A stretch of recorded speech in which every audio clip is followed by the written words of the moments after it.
الله وبركاته. وعليكم السلام. الحمد لله نحمده ونستعينه ونستغفره ونعوذ بالله من شرور أنفسنا ومن سيئات أعمالنا. من يهد الله فلا مضل له ومن يضلله فلا هادي له ونشهد أن لا إله إلا الله وحده لا شريك له ونشهد أن سيدنا وحبيبنا ومولانا محمدا عبده ورسوله الذي أرسله بالحق بشيرا ونذيرا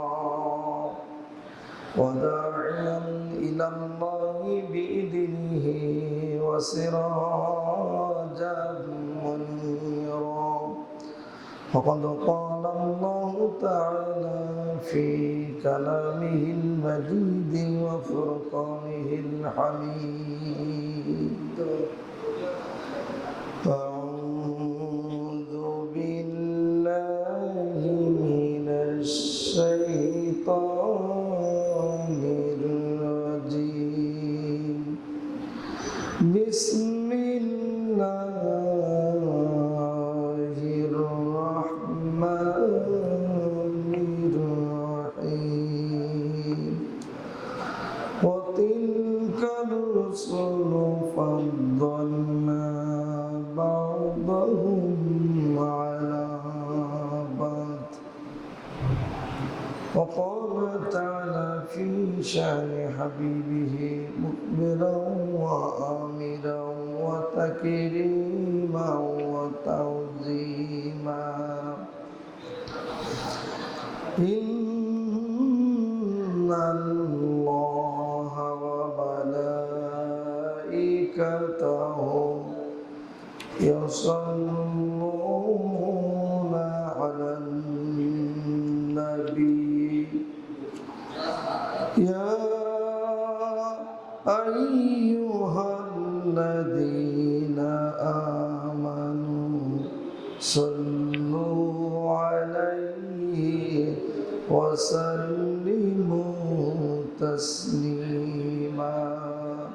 درود اللهم صل على محمد وعلى آل محمد كما صليت على إبراهيم وعلى آل إبراهيم إنك حميد مجيد. اللهم بارك على محمد وعلى آل محمد كما صليت على إبراهيم وعلى آل إبراهيم إنك حميد مجيد. আগত স্বাগত প্রাণ প্রিয় মুরব্বিয়ান কেরাম, মুসল্লিয়ান এজাম, শুরুতেই সশ্রদ্ধ সালাম অভিনন্দন আরো একবার। আসসালামু আলাইকুম ওয়া রাহমাতুল্লাহি ওয়া বারাকাতুহু। মহান আল্লাহ সুবহানাহু ওয়া তাআলার দরবারে শুকরিয়া আদা করছি যে মহান মালিক আমাদেরকে সকল বাধাকে উপেক্ষা করে জুমার আবেদনকে সামনে রেখে জুমার নামাজ আদায়ের জন্য তৌফিক এনায়েত করেছেন। আমাদের ভালো রেখে সুস্থ রেখে মসজিদে আসবার, বসবার, আলোচনা শুনবার, করবার তৌফিক দিয়েছেন। সে আল্লাহ তাআলার দরবারে সকলেই শুকরিয়া আদা করছি, পড়ছি আলহামদুলিল্লাহ। দরুদ সালাম বর্ষিত হোক সৈয়দুল আম্বিয়া সৈয়দুল মুরসালিন খাতামুন নবীন রাহমাতুল লিল আলামিন বিশ্বনবী বিশ্বনেতা মুহাম্মদ রাসূলুল্লাহ সাল্লাল্লাহু আলাইহি ওয়াসাল্লামের প্রতি আমরা আজকে শুরু পা দিয়েছি শাবান মাসের আজকে আমরা হলো 4th তারিখে আছি। শাবান মাস হচ্ছে এমন একটি মাস, খুবই গুরুত্বপূর্ণ মাস। এই শাবানে আমরা প্রবেশ করেছি। শাবানে অনেক কিছু আল্লাহ তাআলা একত্র করে। শাবান মাসে অনেক বরকত খাইরিয়া আলাদাভাবে এই মাসের ভেরিয়েশন আছে। খুবই গুরুত্বপূর্ণ একটি মাস। রাসূল ইসলামের কাছে যখন রজব মাস এসে যেত তখন তিনি দোয়া করতেন, আল্লাহুম্মা বারিক লানা ফি রজব ওয়া শাবানা ওয়া বাল্লিগনা রমাদান। হে আল্লাহ, আপনি আমাদেরকে রজব এবং শাবানে বরকত নাজিল করুন এবং রমজান পর্যন্ত আমাদেরকে পৌঁছিয়ে দিন। এই দোয়া আমরা পড়ি, রাসূল সাল্লাল্লাহু আলাইহি পড়েছেন, রাসূলের হাদিস এটি। তাহলে রজব মাস চলে গেছে, শাবান মাস এসে গেছে। 12টি মাস আল্লাহর কাছে ইন্না ইদ্দাতাশ শুহুরি ইনদাল্লাহি ইসনা আশার, গণনার দিক থেকে আল্লাহর নিকটে মাসের সংখ্যা 12টি। এর মধ্যে কিছু মর্যাদার দিক থেকে কম বেশি আছে। সবচেয়ে শ্রেষ্ঠ মাস হলো রমজান মাস, তারপরে হলো শাবান মাস, তারপরে রজব, এরপরে ইত্যাদি ইত্যাদি আছে। রাসূল সাল্লাল্লাহু আলাইহি ওয়াসাল্লাম বলেছেন, শাবানু শাহরি ওয়া রমাদানা শাহরুল্লাহ। শাবান হচ্ছে আমার মাস আর রমজান হচ্ছে আল্লাহর মাস। সুবহানাল্লাহ। আল্লাহর হাবিব সাল্লাল্লাহু আলাইহি ওয়াসাল্লাম রমজানের পরে শাবানে যতটা বেশি রোজা রেখেছেন, শাবানে যতটা বেশি ইবাদত বন্দেগী করেছেন, অন্য কোনো মাসে অতটা করেননি রমজানের পরে। তা আমরা যদি মাসের সংখ্যাগুলো নিরূপণ করি তাহলে দেখব 1 নম্বরেই হচ্ছে রমজান মাস, যেটা কোরআনে কারিমে এই নামটি এসেছে। কোরআনে মাসের স্পেশালভাবে রমজান মাসের নাম কোরআনে এসেছে। আল্লাহ বলেছেন, শাহরু রমাদানাল্লাযী উনজিলা ফীহিল কুরআন। রমজান তো সেই মাসের নাম যে মাসে কোরআন নাজিল হয়েছে। রমজান মাসটা কোরআনে আছে। শাবান এবং অন্যান্য মাসের নাম হাদিসে আছে। আমরা যদি মাসগুলোকে আরবিতে হিসেব করি, অনেক মুসলমান আমরা এটা বলতে পারবো না, 100-তে 90 জনে বলতে পারবে না আরবি মাস শুরু হয় কখন, শেষ হয় কখন। মুহররম, সফর, রবিউল আউয়াল, রবিউল সানি, জুমাদুল আউয়াল, জুমাদুল সানি, রজব, শাবান, রমজান, শাওয়াল, জিলকাদ, জিলহজ, আমরা মাসগুলোই বলতে পারবো না। তো এই হচ্ছে আমাদের মানে সংস্কৃতি। আমরা আসলে ভুলেই যাচ্ছি সব কিছু। এটা আমাদের ঠিক না। আমাদের মুসলমান হিসাবে আমাদের এটি হিসাবপাতি রাখা দরকার। পৃথিবীতে যা কিছু সব চলছে কিন্তু চান্দ্র মাসের হিসাবে। যদিও ইংরেজি এবং বাংলা আমাদের কাছে অনেক গুরুত্ববহ, কিন্তু সব থেকে বেশি গুরুত্বপূর্ণ হচ্ছে আরবি গণনা, যেটা আমাদের সকলের জানা থাকা দরকার, উচিত, কর্তব্য।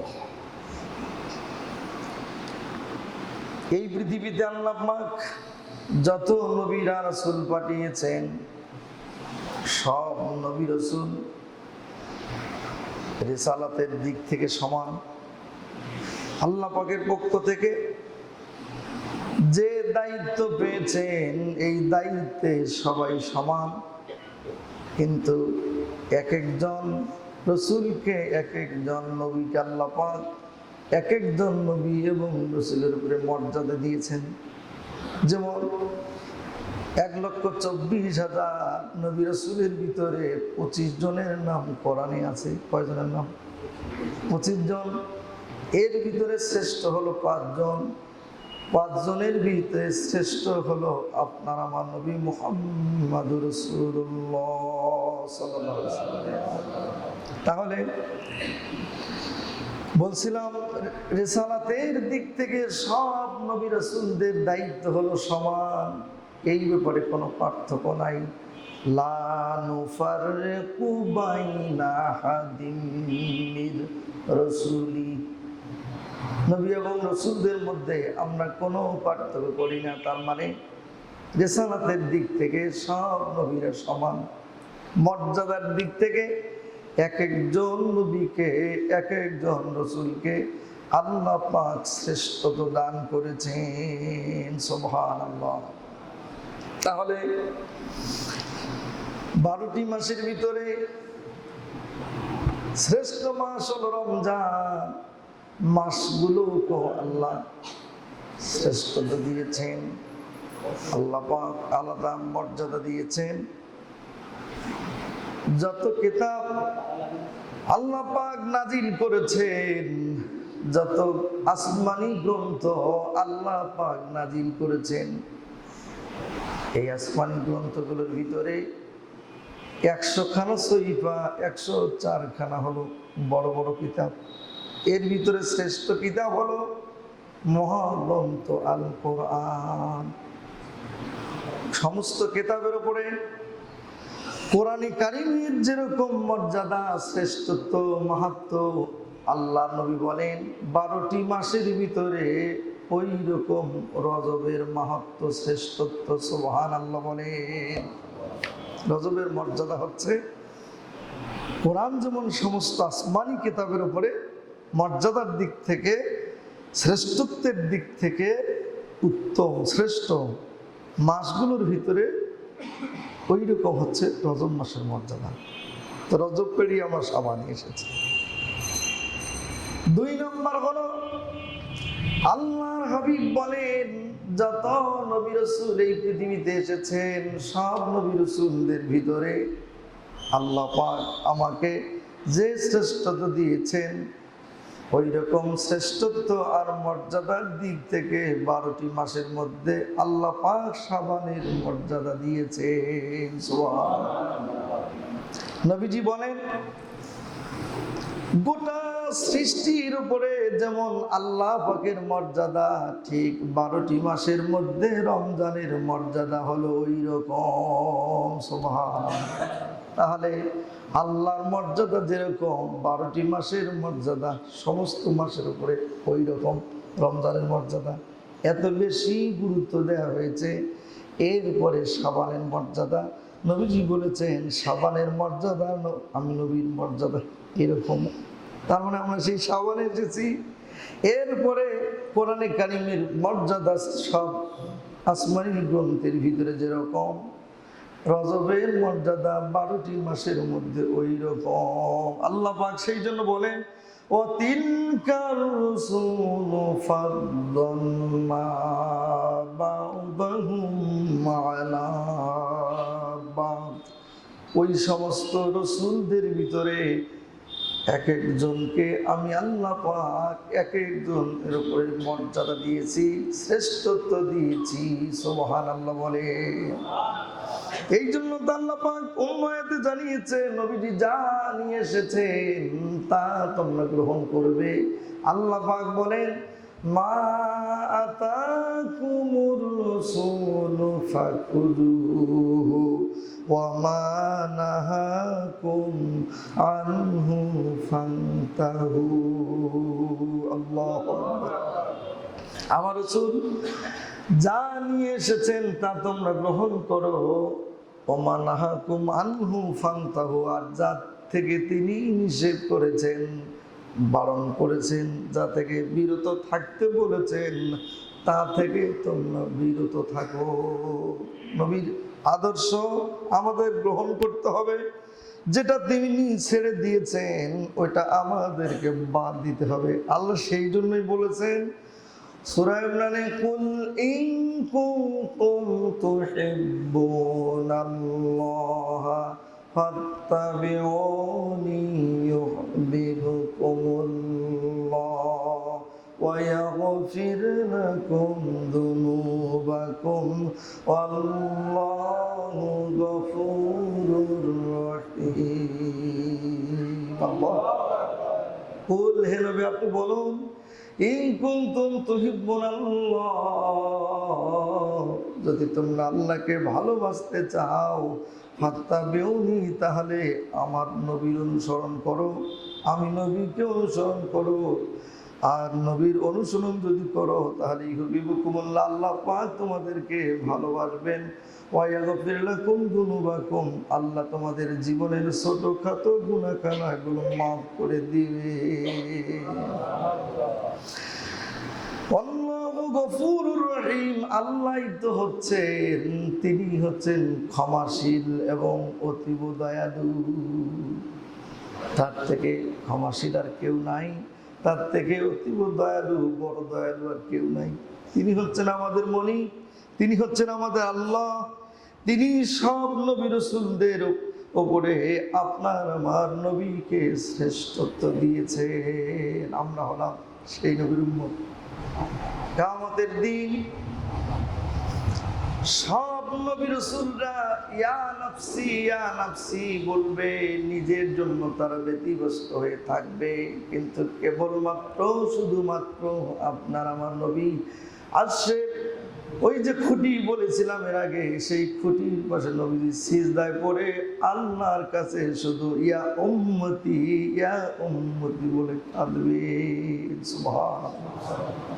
যে উম্মতকে আল্লাহ পাকের হাবিব এত ভালোবাসেন আর বিশাল দায়িত্ব দিয়ে গেলেন, রেখে যাওয়া দায়িত্ব এই পৃথিবীতে পালন করবার জন্যে। এই পৃথিবীতে কোনো নবী আসবে না, কোনো রাসূল আসবে না, এই দায়িত্ব উম্মতে মুহাম্মদীকে নিতে হবে। নবীজি রেখে গেলেন, আল্লাহ পাক তাকে ৩৫০০ মুজিজা দান করেছেন। এর ভিতরে সবচাইতে শ্রেষ্ঠ মুজিজা হলো এ কোরআনে কারীম। এটি কিয়ামত পর্যন্ত এর কোনো রদবদল হবে না, এর কোনো ভুল নাই। আল্লাহ পাক জানিয়েছেন, যালিকাল কিতাবু লা রাইবা ফীহি, এমন একটি কিতাব, এর ভিতরে কোনো ভুল নাই, কোনো সন্দেহ নাই, কোনো সংশয় নাই। There is no doubt about it, there is no false about it, there is no wrong about it. এই হলো কোরআন। আল্লাহ পাক চ্যালেঞ্জ দিয়েছেন, উল্লাইনি জিদাওয়াতিল ইনসু ওয়াল জিন্নু আলা আইয়াতু বিমিসলি।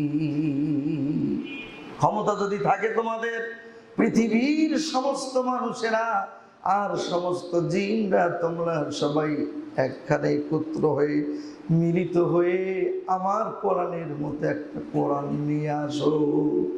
পারবে না? আল্লাহ চ্যালেঞ্জ দিয়েছেন।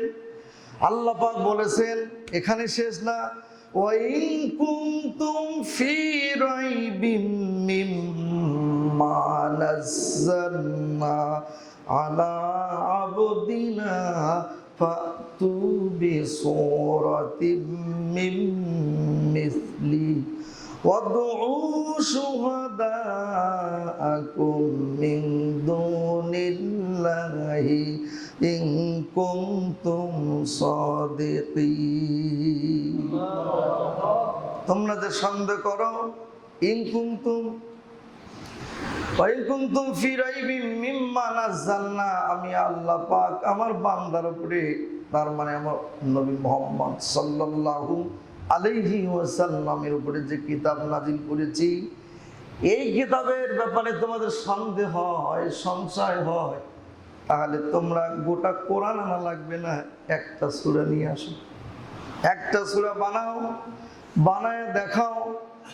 যদি তোমাদের যত সাথী সাক্ষী বর্গ আছে, ওয়াদউ শুহাদাকুম, আমাদের সাথীদেরকে ডাকো, মিন দুনিল্লাহি, আল্লাহকে বাদ দিয়ে, যত সাথী বর্গ আছে, যত তোমাদের সহযোগী অনুসারী মুরিদার শরীর আছে, সবাইকে ডাক দাও দিয়ে আমার কোরআনের মতো একটা গোটা কোরআন নয়, এই আয়াতে বলেছেন একটা সূরা নিয়ে আসো। পারো নাকি? আল্লাহ পাক চ্যালেঞ্জ দিয়েছেন, তোমাদের দাবিতে যদি ইন কুনতুম সাদিকিন, সত্যবাদী হও তাহলে নিয়ে আসো। পারবে না, পারে নাই। পৃথিবীর বড় বড় কবিরা পর্যন্ত ব্যর্থ হয়ে গেছে। কবি নাবিদ, কবি হাসান বিন সাবিত, কবি সম্রাট জাহিদ ইবনুল কায়েস, তারাও ব্যর্থ হয়ে গেছে। কোরআনের মধ্যে কোনো ভুল নাই, কোনো সন্দেহ নাই, কোনো সংশয় নাই। সুবহানাল্লাহ। আফসোসের বিষয় হলো কিভাবে ভারতে ওই শিয়া ট্রাস্টের প্রধান ওয়াসিম রেজভি, কুখ্যাত জাহান্নামের কীট, এই জানোয়ার কিভাবে বলতে পারে কোরআনে কারিমে নাকি 26টা আয়াত ভুল আছে। নাউযুবিল্লাহ বলেন। 26টা আয়াতের ব্যাপারে ভারতের সুপ্রিম কোর্টে রিড করেছে, কোরআন থেকে 26টা আয়াত বাদ দিতে হবে। নাউযুবিল্লাহ বলেন। আমার ভাইরা, আল্লাহ পাক চ্যালেঞ্জ দিয়েছেন, তোমরা যদি তোমাদের দাবিতে সত্যবাদী হও তাহলে একটা সূরা আনো, তা আয়াত নিয়ে আসো। তোমরা আনতে পারবা না, আনতে পারে নাই। পৃথিবীর বড় বড় মনীষীরা, বিজ্ঞানীরা, বড় বড় কবিরা, সাহিত্যিকরা চলে গেছে, তারা আনতে পারে নাই, কোরআনের চ্যালেঞ্জ গ্রহণ করতে পারে নাই। কোন সলিমুদ্দিন আর কলিমুদ্দিন এই ভারতে মুসলমানদের কোরআনে হাত দেওয়ার মতো দুঃসাহস দেখিয়েছে। গোটা পৃথিবীর মুসলমানদের কলিজায় রক্তক্ষরণ হচ্ছে। মুসলমানরা বড়ই এখন আমার ভাই এই বিষয়টাকে নিয়ে খুবই তারা এখন এটাকে প্রতিবাদ জানাচ্ছে। আমাদেরও দায়িত্ব হলো, কর্তব্য হলো, ভারতের সুপ্রিম কোর্টে এই মামলা তারা নিয়েছে, তার মানে হলো ভারত কি করতে চায় আপনাদের ভালো করে বুঝতে হবে। এটা নিয়ে গোটা নবীজি বলেছেন, আমার ভাইরা, ভারতে হলো হিন্দু এবং মুসলমানদের ভিতরে দাঙ্গা হবে, যুদ্ধ হবে, লক্ষ লক্ষ কোটি কোটি মুসলমানরা শহীদ হয়ে যাবে। এটা আমার মুখের কথা নয়, নবীজির কিতাবুল ফিতানে বিশাল হাদিস এসেছে। পূর্ব দেশে, ভারতীয় উপমহাদেশে এই এলাকার কথা নবীজি বলেছেন, কিয়ামতের আগ মুহূর্তে এমন একটা দাঙ্গা হবে, এমন একটা যুদ্ধ হবে, যেটা হাদিসে আমার ভাইরা গাজওয়ায়ে হিন্দ নামে পরিচিত। গাজওয়ায়ে হিন্দ হবে, তার মানে হিন্দুস্তানে যুদ্ধ হবে। এই যুদ্ধে মুসলমানরা অংশগ্রহণ করবে, মুসলমানরা যুদ্ধে তারা অংশগ্রহণ করবে। আমার ভাইরা, হিন্দুরা তারা পৌত্তলিক না, তারা একটা পক্ষ থাকবে, তাদের সাথে অন্যরা সহযোগী থাকবে। মুসলমানরা এক পাশে থেকে সেই যুদ্ধে মুসলমানরা শাহাদত বরণ করবে, শহীদ হবে। আমার ভাইরা, তারপরে মুসলমানরা কখনো সেখান থেকে এক চুল পরিমাণ দূরে সরে যাবে না, ইমানের কারণে। কথা বলেন ঠিক কিনা? তাহলে সেই আমার তো মন বলছে নবীজির সেই হাদিসের দিকে, বাস্তবতার দিকেই পৃথিবী যাচ্ছে, বিশেষ করে ভারত উপমহাদেশ, ভারত যাচ্ছে। আমার ভাইরা, সেই বিজয় এক পর্যায়ে মুসলমানরা প্রথমে এই যুদ্ধে অনেকটা আমার ভাইরা পরাস্ত হলেও পরবর্তীতে মুসলমানরাই আবার বিজয় লাভ করবে। তাদের জেনে রাখা উচিত, ভালো করে মনে রাখা উচিত, এই কোরআনের গায়ে হাত দিয়ে পৃথিবীতে কেউ টিকে থাকতে পারে না। এই সাদ্দাম চলে গেছে, নমরুদ চলে গেছে, হামান চলে গেছে, ফেরাউন চলে গেছে, আমার ভাইরা আবু জাহল চলে গেছে, কেউ পৃথিবীতে নাই। কোরআনের গায়ে যারাই হাত দিয়েছে, পৃথিবীর ইতিহাস পড়ে দেখুন, পৃথিবীর ইতিহাসের সব চাইতে আস্থা করে তারা নিক্ষিপ্ত হয়েছে। কথা বলে আল্লাহ পাক বলেন, ইন্না নাহনু নাজ্জালনা যিকরা ওয়া ইন্না লাহু লাহাফিযুন। নিশ্চয়ই আমি আল্লাহ পাক এই কোরআন নাজিল করেছি আর এর হেফাজতের দায়িত্ব আমি আল্লাহ পাকের কুদরতি হাতে গ্রহণ করেছি। সুবহানাল্লাহ। সুতরাং এই কোরআনের ব্যাপারে ষড়যন্ত্র যতই হোক না কেন কোনো লাভ নাই, তাদের রেজাল্ট হলো জিরো, কিছুই করতে পারবে না। 6666টি আয়াতের একটি আয়াতের একটি শব্দের একটি বর্ণের জের জবর পেশের ভুল ধরার পৃথিবীর কোনো মানুষের অধিকার নাই। কথা বলেন ঠিক কিনা? আল্লাহ সেই চ্যালেঞ্জ গ্রহণ করে ইতিহাস প্রমাণ করে দিয়েছে। 97 সালে তুরস্কে, সেখানে তারা ধ্বংস হয়ে গেছে। ভারতও একবার ধ্বংস হয়ে গেছে, কোরআন নিয়ে সিডিমিনি খেলছিল। আমার মানে ওখানেই শেষ না, এভাবে করে যারাই কোরআনের বিপক্ষে গিয়েছে তাদের অবস্থান পৃথিবীতে একেবারেই ধ্বংসলীলায় পরিণত হয়েছে। সুতরাং ওয়াসিম রেজভি সে শিয়া, সে কি? এই লোকটা হলো শিয়া। পৃথিবীতে ইসলামের চরম ক্ষতি করেছে শিয়ারা। কারা? শিয়ারা সবচেয়ে বেশি ক্ষতি করেছে ইসলামের। শিয়ারা আমার নবীকে নবী মানে না। তাদের আকীদা হলো মুহাম্মদ সাল্লাল্লাহু আলাইহি ওয়াসাল্লামের উপরে ওহী আসে নাই, ওহী এসেছিল আলীর উপরে, কিন্তু জিবরিল আমিন ভুল করে মুহাম্মদের উপরে নিয়ে গেছে। নাও বুঝতে পারে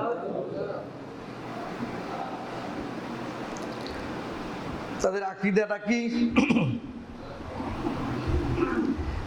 খুব সিরিয়াস আকীদা। সুতরাং আলাম নাশরা লাকা সাদরাক ওয়া ওয়াদানা আনকা বিদরাক আল্লাযী আনকাযা যহরাক ওয়া জাআলা আলিয়া সাবরান, এরকম একটা আয়াত তারা বানিয়েছে। নাউযুবিল্লাহি মিন যালিক। তারা হলো এগুলো তাদের আকীদা। তার মানে তারা হলো মুসলিম জাতিকে বিভাজন করার জন্য শিয়ারা হলো ইহুদি খ্রিস্টানদের পিছনে তারা গোপন আতাত করে কাজ করছে। ভাইরা আমার, ভারতে রিট করা হলো, আর রিট দিল দেখে তোমরা নিলা। তার মানে অসাম্প্রদায়িক কথা বলে যারা অসাম্প্রদায়িকতার গান সাম্প্রদায়িক এটাকে জঙ্গিবাদ বলে উস্কিয়ে দেন, কিন্তু ভিন্নভাবে অসাম্প্রদায়িক বলতে চান। তাহলে অসাম্প্রদায়িকের কথা বলে আপনারা এখন পৃথিবীতে মুসলমানদেরকে হলো একটা যুদ্ধের দিকে নিয়ে যাচ্ছেন। কথা বলেন ঠিক কিনা? সাম্প্রদায়িক মুসলমানরা, তারা সাম্প্রদায়িক পৃথিবীতে মুসলমানরা সাম্প্রদায়িক ঠিক আছে, কিন্তু তারা কখনো অন্য কোনো জাতি ধর্ম বর্ণের উপরে জোর করে কোনো কিছু বিশৃঙ্খলা সৃষ্টি করে না। কথা বলেন ঠিক কিনা? মুসলিম মানেই তো হলো আত্মসমর্পণকারী, মুসলমান মানেই তো হলো সারেন্ডার, যিনি একেবারে আল্লাহর আইনের কাছে মাথা নুয়ে দিয়েছেন, আল্লাহ যা বলেছে ওইটা মেনে নিয়েছেন। নিজের ব্যক্তি কোনো মত নেই, কোনো স্বাধীনতা নেই। স্বাধীনতা হলো ইসলামের উপরে, কিসের উপরে? আল্লাহ যা বলেছেন আপনি তা মেনে নিয়েছেন, এর নাম হলো মুসলিম। এর নাম কি? মুসলিম। তো মুসলিম হলো এই জাতির নাম। সবচাইতে সুসভ্য ভালো শান্তিপ্রিয় জাতির নাম হলো মুসলমান। নাম কি? সেই মুসলমানরা আগে কোনো দাঙ্গা সৃষ্টি করে না। বাংলাদেশে যা দাঙ্গা হয়েছে তার থেকে 1000 কোটি গুণে ভারতে বেশি হয়েছে। কথা বলেন ঠিক কিনা?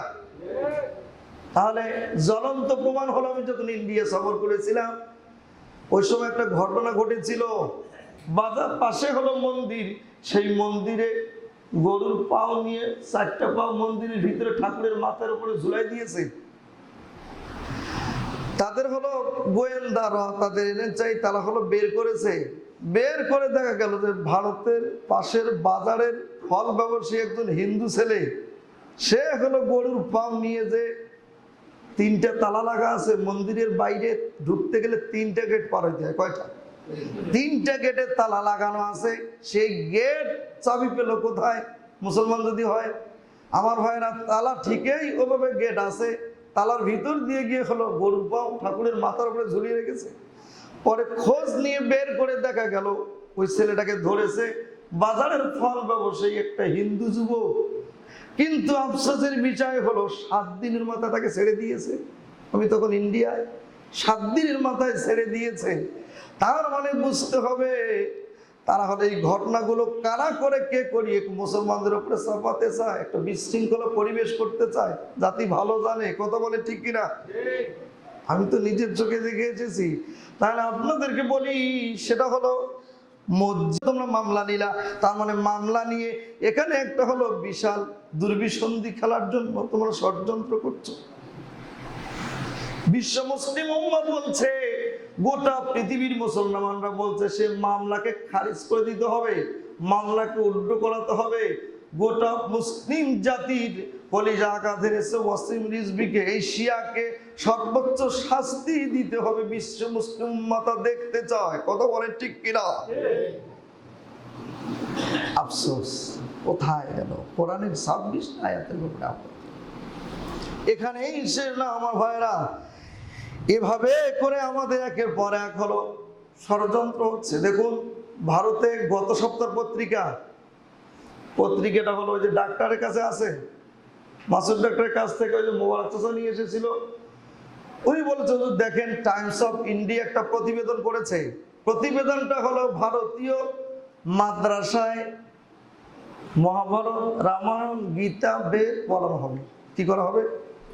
প্রথম 100 মাদ্রাসায় গীতা, বেদ, রামায়ণ পড়াবে 100 মাদ্রাসায়, তারপরে 500 মাদ্রাসায়, এভাবে করে তার মানে মুসলমানের মাদ্রাসায় গীতা, বেদ, রামায়ণ পড়ানো হবে। নাউজুবিল্লাহি মিন যালিক। এটাও পড়াবে মানে এখন বোঝেন আমার দেশের শিক্ষানীতির কথা বলি, 3য় শ্রেণী থেকে দ্বাদশ শ্রেণী পর্যন্ত ইসলামিয়াত এর আগের সিলেবাসে হলো আবশ্যিক ছিল। কি ছিল? এটা আপনারা জ্ঞানী গুণী সুদীজন শিক্ষিত মহল আছেন, এখনকার যে সিলেবাস, এখন ইসলামিয়াত আবশ্যক না, এখন অতিরিক্ত। কি এখন অতিরিক্ত? ভালো করে বুঝুন, এখন অতিরিক্ত। তার মানে কোন এক সময় যে কি হবে ভালো করে বোঝেন। এটা হলো 92% মুসলমানের দেশ, এই দেশে ইসলামিয়াত থাকবে না, এই দেশে কোরআন থাকবে না, হাদিস থাকবে না। এটা হয় কি করে? ছেলে মুসলমানের ঘরে ছেলেমেয়েরা ইসলামিয়াত পড়বে না, এটা হয় কি করে? সব হলো উল্টো পাল্টা হচ্ছে। এই কথাটা যদি আপনি আমি না বলি, তাহলে আপনার নামের আগের মোহাম্মদ কেটে দিতে হবে। আপনি কিসের মোহাম্মদের উম্মত? আপনার নামে মোহাম্মদ অমুক, মোহাম্মদ অমুক, মোহাম্মদ অমুক আপনি লিখতেছেন, মোহাম্মদ বরকতের জন্য লেখেন, নবী মোহাম্মদের উম্মত তাই বলে লেখেন, তো মোহাম্মদ কেটে দেন। কথা বলেন ঠিক কিনা? পারলে ওখানে মোহাম্মদ কেটে দিয়ে সিঁড়ি লাগান। কথাগুলো শুনতে আপনাদের একটু হয়তো কষ্ট লাগতে পারে, কিন্তু অভাব দৃষ্টিভঙ্গিতে আপনাদের শুনতে হবে আমার ভাইরা। তার মানে শিক্ষানীতি শেষ হচ্ছে, একের পর এক ষড়যন্ত্র হচ্ছে। তার মানে কি হবে? ভবিষ্যৎ প্ল্যান বোঝেন। কোরআন নিয়ে মুসলমানরা চ্যালেঞ্জ করে, এই চ্যালেঞ্জ করতে পারবেন না। এখানেই শেষ না, কত ষড়যন্ত্র। দেখুন, আরং কোম্পানির নাম জানেন আপনারা? এই আরঙ্গে একটা ছেলে চাকরি নিতে গিয়েছে, চাকরি নিতে গিয়ে ওই ছেলেটার দাড়ি আছে। কি আছে? দাড়ি আছে। আমার ভাইরা, এই দাড়ি থাকার কারণে তাকে চাকরিতে নেবে না, সেলসম্যান হিসেবে নেবে না। বলছে শর্ত হলো তুমি সবকিছু ঠিক আছে, কিন্তু শর্ত হলো তোমাকে দাড়ি চাচতে হবে, দাড়ি কাটতে হবে। নাউজুবিল্লাহি মিন যালিক।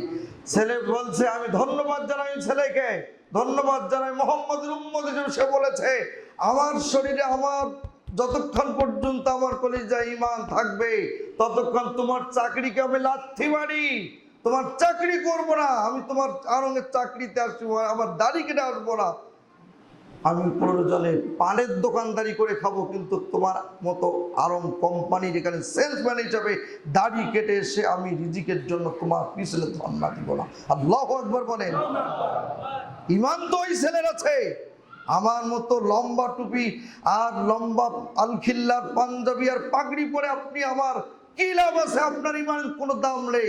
হক কথা সেখানে সঠিকভাবে বলাটাই হচ্ছে ঈমানের পরিচয়। কথা বলেন ঠিক কিনা? আপনার আমার মসজিদে এসে ইমানের পরিচয়, ইমানের কোনো পরিচয় নেই। যারা বিশ্ববিদ্যালয়ে পড়ালেখা করে, যারা হলো সবচাইতে খারাপ পরিবেশে পড়ালেখা করে, ওখানে ইমান বেছে রেখে, ইমান ঠিকঠাক রেখে আল্লাহ বিল্লাহকে লালন পালন করে, তারাই হচ্ছে এদেশের সর্বোচ্চ নাম্বার গ্রেড 1 ইমানদার। কথা বলেন ঠিক কিনা?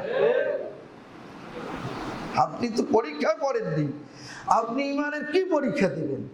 আপনার দাড়ি টুপি তো কিছু এসে যায় না, আপনার তো পরীক্ষা নেই। কথা বলেন ঠিক কিনা?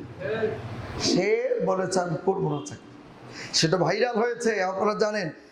আরো আমার ভাইরা যে আরো পরে আবার শেষে ক্ষমা টমা চাইছে, এরা ওই বলেছে এদের পণ্য বর্জন করতে হবে।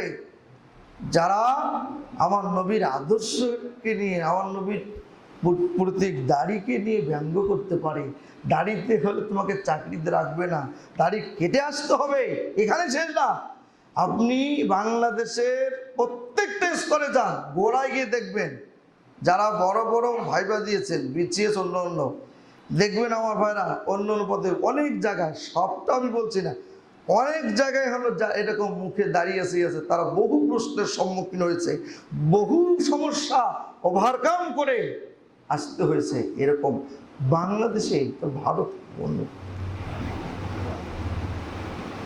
তো দাড়ি টুপি আপনি রাখবেন, সামনে এখন বুঝে কি হবে। বহুদূর চলে গিয়েছিলাম, তার মানে আমার ভাইরা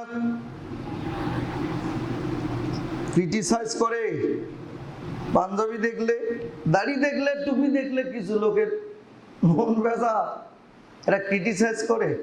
মনে রেখো তোমার ইমান নাই যদি দাড়ি আর টুপি দেখার পরে মনে সামান্য পরিমাণ যদি হলো খারাপ কোনো চিন্তা আসে, নেগলেক্ট, খারাপ কোনো ধারণা যদি আসে, আমল সব বরবাদ, সব কি হয়ে যাবে? বরবাদ। আরো মজার ব্যাপার হলো, আমাদের কোনো ভালো কথা যদি আমরা যতই ভালো কথা বলি, হুজুরদের কোনো ভালো কথা ভাইরাল হয় না। কিন্তু হুজুররা যদি একটু যদি কি করে, মানে ভুল করে বসে বাস মিডিয়া ঢালা ওরা প্রচার করে, ঢালা ওরা ভাইরাল করে দেবে, শেষ। কিন্তু ইসলাম তো ওই ধর্মের নাম, ব্যক্তি অপরাধ করলে যে অপরাধ করবে সেই দায়ী থাকবে, এর জন্য কোনো গোষ্ঠী, কোনো জাতি অপরাধী হতে পারে না। কথা বলেন ঠিক কিনা? সাধারণ একজন মানুষ অপরাধ করলে এটা তার অপরাধ, একজন হুজুর অপরাধ করলে সেটা তার অপরাধ। এই জন্য সব হুজুরের অপরাধ না, এই জন্য সব সাধারণ মানুষের অপরাধ না, সব সাধারণ মানুষ খারাপ না, সব হুজুর খারাপ না। কথা বলেন ঠিক কিনা? তো একজনের অপরাধ আর একজনের গায়ে নিয়ে চাপান কেন? রকটক চলছে আমার ভাইয়েরা। তাহলে আমাদের সমাজটা কেন জানি এমন হয়ে গেছে, আমরা আর ওই জায়গা থেকে বেরিয়ে আসতে পারতেছি না। ওই দেখছো কি ঘটনা ঘটাইছে, এই সব শেষ। আল্লাহ নবী উম্মতের জন্য ওই যে সিজদায় পড়ে কাঁদবে, ইয়া উম্মতি ইয়া উম্মতি। আপনার আমার চিন্তায় নবীজি হলো বেকুল হয়ে থাকবেন, ওইখানে আপনি সুপারিশ পেতে চাইবেন, তার মানে নবীর আদর্শ বাস্তবায়ন করবেন না জমিনে, নবীর আদর্শের বিরোধিতা করবেন, দাড়ির বিরোধিতা করবেন, টুপির বিরোধিতা করবেন, সুন্নতের বিরোধিতা করবেন। আর নবীজির উম্মত মানে বড় উম্মত বলে দাবি করতেছেন, আমি মুসলমান, আমার থেকে ভালো মুসলমান কে আছে? তোমার হাড্ডি সব কবরে যাও, ফিরিস্তারা কুর্সি দিয়ে ছুটে ছাড়ি দিবি। কথা বলেন ঠিক কিনা? কোরআন হাদিস পড়ে যা বুঝেছি, অন্তর আর মুখের কথা যদি এক না হয় ধরা খেতে হবে। কথা বলেন ঠিক কিনা? যদি উল্টো হয়, অন্তরে এক কথা মুখে আর এক কথা, তার ধরা খাবেন আপনি মুনাফিক। মুনাফিকের স্থান হলো জাহান্নামের সবচাইতে নিচের জায়গায়, নিচের স্তরে। সুতরাং যে যেখান থেকেই হন না কেন, আমরা মুসলিম, আমাদের মুখের কথা যা, অন্তরের কথা তা, দুটোটাই এক হতে হবে। দ্বৈত নীতি অবলম্বন করা যাবে না, দুমুখী হওয়া যাবে এটা করবেন না, করলে ধরা খাবেন। এটা আপনার ব্যবসায় হোক, বাণিজ্যে হোক, অফিসে হোক, আদালতে হোক, চাকরিতে হোক, বাড়িতে হোক, গাড়িতে হোক, মাঠ ক্ষেত খাবার যেখানে হোক না কেন, যখন যেখানে যে অবস্থায় থাকবেন, সব জায়গায় মুখের অন্তরের কথা কি হবে? এক হবে, কোনো দুই নম্বরই হবে না। এটা করবেন না। কিছু লোকেরা আছে খালি সমালোচনা করে, খালি সমালোচনা। আমার ভাইরা